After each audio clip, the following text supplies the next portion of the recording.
Last year we saw him literally with a broken sternum, we think. Broken spine, we think. Broken femur, we think. Broken hand, we think. Right. Broken shoulders, we think. Fractured skull, we think.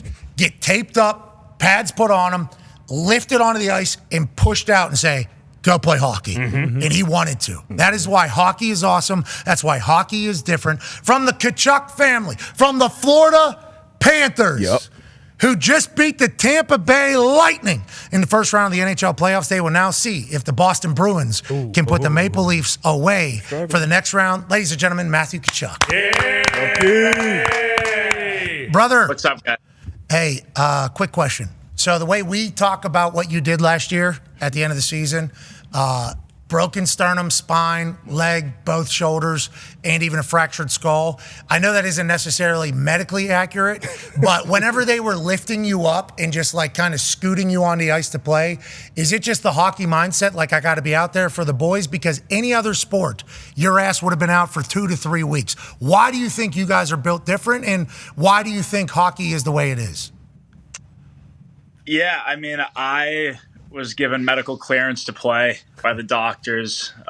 They did everything they could to get me out there, and ultimately it was my decision if I could handle the pain, and I barely could. So I was willing to go out there and help the team with whatever they needed. But it was a battle for sure to just get even dressed. I couldn't dress myself. I had to have our equipment staff dress me, and but at this point in Stanley Cup playoffs, all bets are off, and you do whatever you can to play. Yeah, that's why hockey's awesome. You can turn that thing up, straight up and down if you want for us. Might help us and you. Yeah, perfect. Whatever. Yep, perfect. Sorry. No. 2024, I probably should be able to figure this out by now. Yeah, but you're in the NHL and you guys never do interviews, so it's probably it's probably the first. How'd Big Walt feel about everything that you've been cooking? You and Brady. I assume your family pretty competitive growing up. Hockey. We playing knee hockey. We playing in the garage.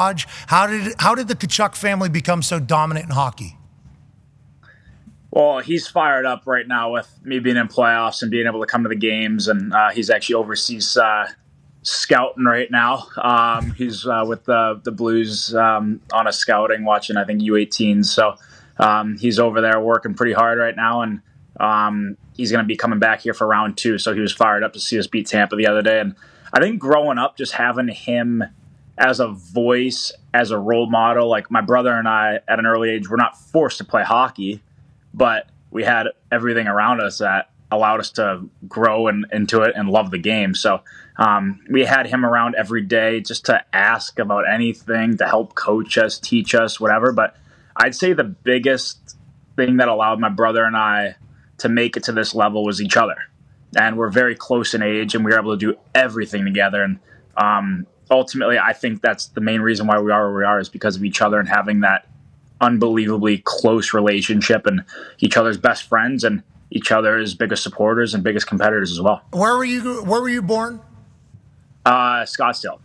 Let's go. So obviously the American hockey powerhouse continues to grow. Yep. I often wondered if America will continue to pump out hockey players because of the amount of dedication it takes from such a young age, right? I mean, I think I heard you went up to Michigan for that USA team. You leave high school. Is that all accurate for your story to chase this hockey dream? Yeah, I left after 9th grade, left, all your friends growing up and your whole life, you kind of pack up and leave. And I went to Ann Arbor to play for the U.S. team, which was like a slam dunk no-brainer. I had to at that time if I wanted to make the NHL. And moved there for 2 years of my life, where I actually did 3 years of school and 2, and I'm no brainiac, but that was pretty tough. And then we went, and then I had a year where I was either going to Notre Dame or going to London for my draft season. Decided ultimately to go to London in the OHL, and then got drafted to Calgary and somehow made the team at 18. So all those years went super fast, but from 9th grade going until I made the NHL, it was a blur, but it was so much fun. Yeah, but even before that, too, we're up at like 5 a.m. on the ice, right? I mean, like the commitment to become a professional hockey player, and I assume it's like this everywhere, it is very much like what you hear about Olympians in like Russia or like China, where like, hey, yeah, we're actually hitting them with like to sharpen up their shins. Like we are, that is what it's like for hockey, is it not? I mean, it's like full commitment, full everything, even as a young child, or am I misreading it? No, you've got it right. But that's one thing that I'm super thankful that my parents did. And my mom deserves so much credit because she was mainly the one that was getting up at 5 a.m. and taking us to those 6 a.m. practices when my dad was on the road or working or whatever. So she deserves all the credit in the world. But my parents, and I'm super thankful looking back at a young age, like we were never allowed to play hockey 24/7, 365 days a week like some of these kids do now. And it's almost like these kids are all like child hockey prodigies, just all in all the time. And I think that as a kid, my parents, like, they were all about playing every single sport you can. So in the fall, you're playing the fall sports. In the winter, we were playing hockey. Obviously, into the spring, we're playing hockey too. And in the summer, like, put the hockey bag, the sticks away, go play golf, go play baseball, go play whatever you can just to get away from it. And I think ultimately that's what didn't allow me to get burnt out. And my love for the game just kept growing more. And when it came time for hockey season, I was just so fired up to play again. So I think that all parents should kind of take that mindset, and because I think that helped me and my brother a lot. Hey, that's every sport. Every person that plays it says, hey, you need to play different sports, because I assume some fall sports have helped you in hockey, and I assume it also helped you grow your love of sport. In the NFL, you hear every person that played in the NFL like need to play other sports, but then you hear these younger youth coaches and they're like, nah, you need to be all in all the time. It's like there's a mismessaging going on, and hopefully that narrative can change, especially with you talking about it. Is that now how all hockey players feel in the NHL, or is there a lot of diversity in sports played growing up? I assume a lot of soccer, right? Because you guys do that juggling bullshit before every single game pretty much. Yeah, I don't. I'm not that good at it, but I played soccer when I was younger. I think it depends where, like, you come from in the world. I think a lot of Americans play a lot of different sports growing up. I know a lot of Europeans are, I would say more heavily into soccer and hockey, but it's amazing though in hockey, like every single sport out there, like it translates to hockey some way. Like you're picking up a puck in your feet or batting it in out of midair, like using baseball skills, hand-eye. Like it's amazing how much each sport, like there's a little bit of each sport in hockey. So I think it's important to do that. And yeah, I'd say probably Americans mainly are more well-round. I'm going to get in trouble for saying that. No, say USA, USA, USA, USA. Yeah, let's take you back to Ann Arbor, brother. Last question for me before the boys have some questions. You have a diehard Panthers fan here on the set. He loves the hockey. He can't wait to chat with you. My question for you is, when did you guys learn how to cheat like you did against Tampa Bay with the goalie interference? When do you guys have full practices for that, or how does that work? No. I don't know. Don't touch Bob. That's my damn right. Away from, there won't be any problems. Did you guys hear all the noise and chatter about this? Obviously, you end up winning by 3 goals and it's 6-1. It doesn't even matter. But did you hear the chatter afterwards, mostly from me and others trying to draw up a little drama about how this goalie interference rule is so bullshit? I mean, it's ticky-tacky. You can't do anything. Like, did you hear the chatter? How does the team feel about getting a nice first-round win and moving forward now, waiting on Toronto and Boston? To answer the first part, I did not hear the chatter. I was celebrating the win. And I don't know, like, we're at that weird little spot right now where, like, the series that we're playing the winner of, like, is obviously going another few days. And we're just, like, we are really excited to get a few days of rest and get rejuvenated here, but it's playoffs. Like, you just want to be out there playing. But some of the best part of playoffs is like hanging out with the boys in the lounges on the road and like watching other games throughout the league. So I don't know. I think we're going to take these few days off. They're very important for us, and use them wisely and watch some games and watch some hockey, see who we're playing. It's always nice to hang with the lads, especially whenever, the light at the end of the tunnel is near. Yeah. This could be your last couple games with the boys, this particular team. And that kind of heightens the appreciation of the moments that you have. I couldn't even imagine that Florida Panthers team in the lounges looking around. Now, diehard Florida Panthers fan, Darius Butler has a question for you. First of all, I just want to thank you, Chuck, for bringing greatness down to South Florida. Way to go, man. You call him Chuck? Chucky is what I called him. But last 3 postseasons, we won the most series so far with 5. But you guys are dominating the postseason. Speaking of moments, too, with families, got a chance to bring my dad to his first hockey game last year when you guys, I think, Eastern Conference Finals against the Canes. So great job, obviously. But I just want to ask you, how hard are those closeout games when it comes to closing out these series? Because obviously the Boston Bruins are struggling a little bit over there more than I thought they would. How hard are those closeout games in the NHL playoffs? The fourth game in a playoff series is always the hardest to win because, no matter what you are in the series, whether you're up 3-0, 3-1, 3-2, it's game 7. Like, the other team's so desperate playing for their lives, and you have to find a way to match that or exceed that. And it is challenging to win that one, especially when you're up 3-0 or 3-1 like we were this past series. Yeah. But, it's so rewarding when you're out there and you know that you play your game and you play well and you live to fight another few weeks. So and that was kind of our mindset last game. And, there was I'd say at the beginning of the game, we were playing not to our standards, playing a little tight. But towards the end of the game, like, we were flying, we were making plays. We were so comfortable and confident in that moment. And I don't know, I feel like we definitely matched their desperation against Tampa last game. And I think that's going to go well for us if we continue that for the rest of the playoffs. Speed. Obviously, you got to be skilled in the play. Speed feels like one of the most important factors a team can have on whether or not they're going to win Stanley Cup or not. Your guys' team is explosive, obviously, always has been. Speed matters, right? Like, for instance, I'm a diehard Pittsburgh Penguins fan. Okay, you're lucky. You and the Panthers are lucky. Okay, especially with Caps somehow get in there and just get swept the hell out. But the Penguins, we seemingly got a little older and we got slower. You watch the regular season games, it's like we're not as fast as the other teams. That's going to be problematic. You find in the playoffs, speed is a big time weapon, and is that an accurate read on playoff hockey?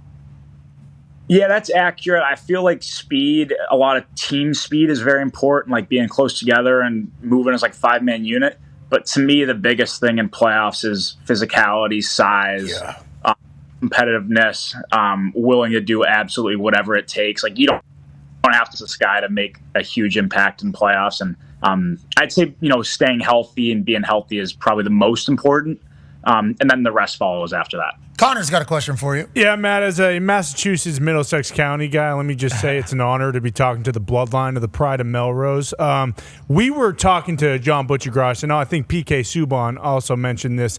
Home ice in the playoffs, they say, isn't really a thing. And the game tonight actually stars Vegas. No one has won a home game in for either of those teams. Is that real? Is that something that the players, you guys, think about? Like, hey, even though we are in Tampa or Boston or Toronto, it's kind of the same game. It doesn't really affect you guys as much, or is that something that is more of a reality of the NHL playoffs?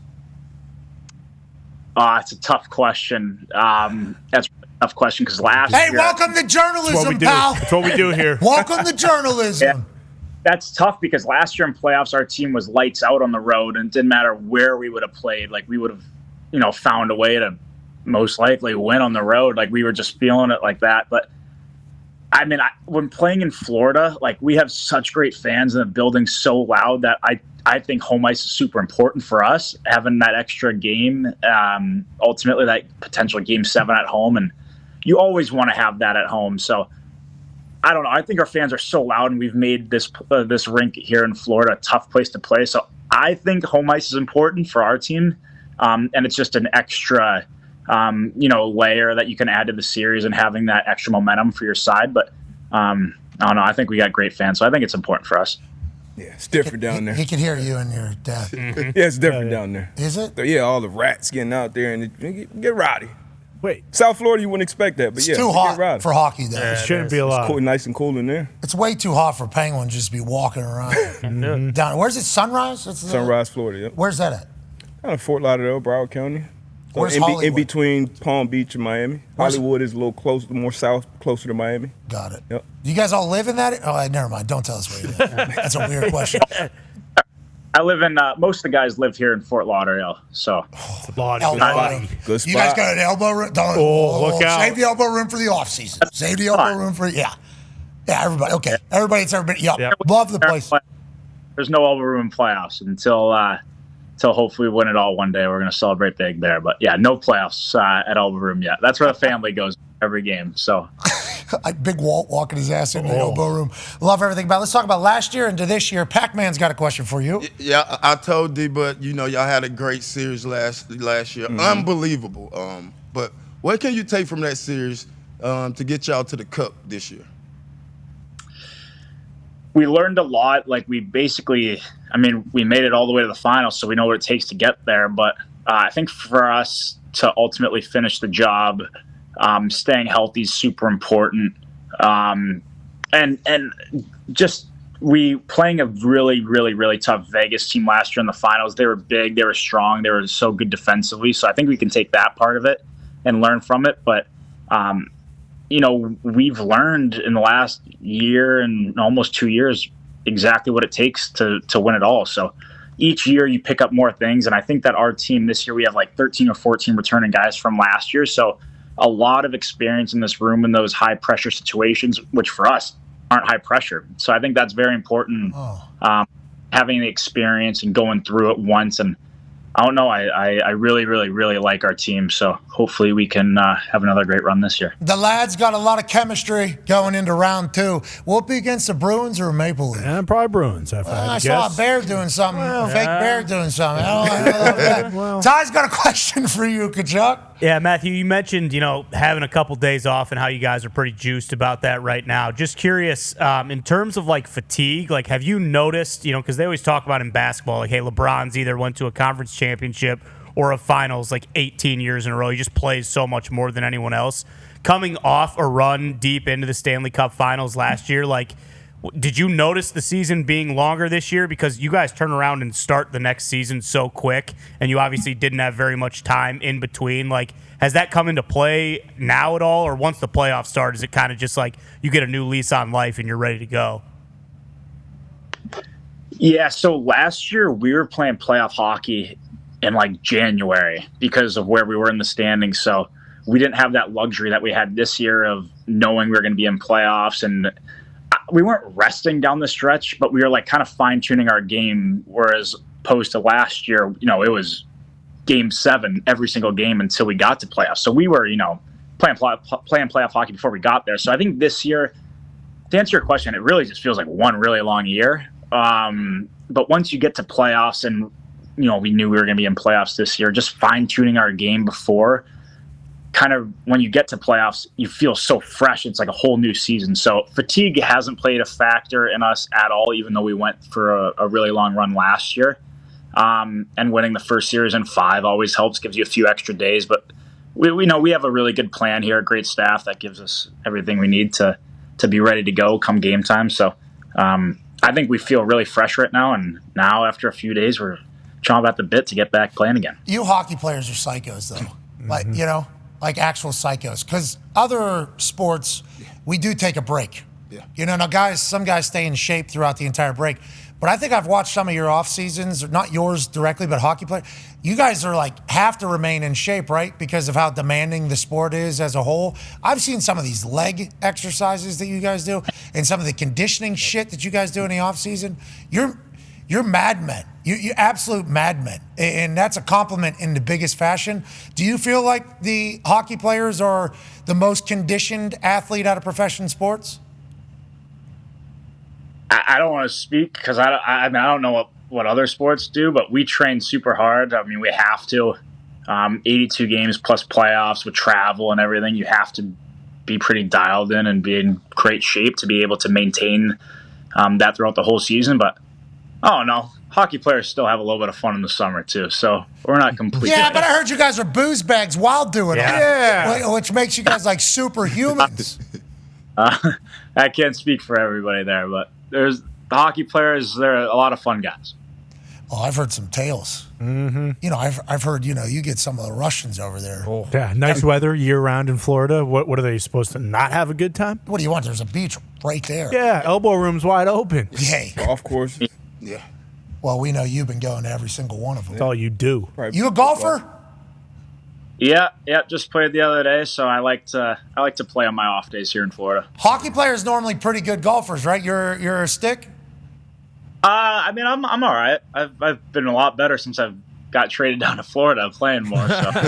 Oshie and Pavelski in Tahoe are always top 5 on the Yeah, and leaderboard. Oshie was out till 6 a.m. Yeah. Tea time, 7:15 a.m. And somehow, with his wife, I think like his wife was even powering through. And I'm like, I'm the softest guy of all time. I have no idea how you hockey players are machines. Mm-hmm. That is no joke. Speaking of hockey, Nikki Skates has a question for you in the back. Matthew, you obviously acquired a lot of things from your father, your good looks, your legendary play on the ice. Your I didn't dad, know Big Walt was a big, handsome fella. your dad should be in the Hall of Fame, by the way, but I just wanted to ask you, there's a couple infamous stories about guys getting traded to the team he was on, coming into the locker room, and Big Walt would be there to greet him with a robe on, and he would say, hey, there's 2 rules on my team.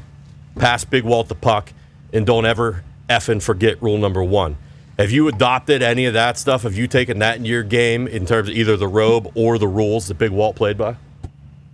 I like the rules. I don't go with the robe, but I do like the rules. But I don't know. I'm not as maybe firm with my meeting guys and saying that being the first thing I say to him. But he had no problem with that. So maybe when I get a little bit older. But he had 2 rules for us. It was just compete, be a good teammate. So with me and my brother, it was pretty simple. But I guess with his teammates, he was a little bit firmer with, I'll say. A good teammate, though, especially if you give him the puck. Uh-huh. Yeah, it feels like that's a Tkachuk thing. We appreciate you joining us, brother. Enjoy the sun. Enjoy. You're watching the games, obviously, between Toronto and Boston, paying attention to the whole picture, or what are you focused in on?